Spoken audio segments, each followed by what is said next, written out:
ஜிஎஸ்டியிலேருந்து just ஒரு 1.5 கிலோமீட்டரில் தான் நம்மளுடைய தேவியா அம்பாள் நகர் வந்து அமைஞ்சிருக்கு. இது DTCP and RERA approved property on road லேஅவுட்டுங்க. ஸோ பேங்க் லோனும் 90% வரைக்கும் நாங்களே அரேஞ்ச் பண்ணி தரோம். இது டோட்டலாக ஒரு 3.5 ஏக்கரில் 85 பிளாட்டாக பிரிச்சிருக்கோம். மினிமம் 700 ஸ்கொயர் ஃபீட்லேருந்து 800 ஸ்கொயர் ஃபீட்லேருந்து பிளாட் சைஸஸ் வந்து ஸ்டார்ட் ஆகுது.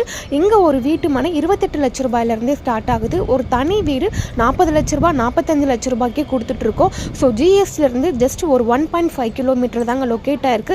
நம்ம Maraimalai Nagar railway station bus stand, Kattankulathur railway station bus stand எல்லாமே ஒரு 5 மினிட்ஸில் நம்ம ரீச் பண்ணிடலாம். நம்ம சைட்டு நியர்பையும் எக்கச்சக்கமான ஸ்கூல் அண்ட் காலேஜஸ் எல்லாமே அமைஞ்சிருக்கு. ஸோ கம்மிங் சண்டே 15ஆம் தேதி ஜூன் மாதம் இந்த லேஅவுட் வந்து லான்ச் பண்ணுறோம். பட் அதுக்கு முன்னாடி ப்ரீ லான்ச்சிங்லேயே புக்கிங் எல்லாமே போயிட்டுருக்கு. ஸோ இது நியூ லேஅவுட்னால 30 அடி ரோட்டில் பிளாட் எடுத்துக்கலாம். Corner plot, north and east facing பிளாட்டும் நம்ம சூஸ் பண்ணிக்கலாம். கால் பண்ணுங்கள் ஃப்ரெண்ட்ஸ். தேங்க்யூ.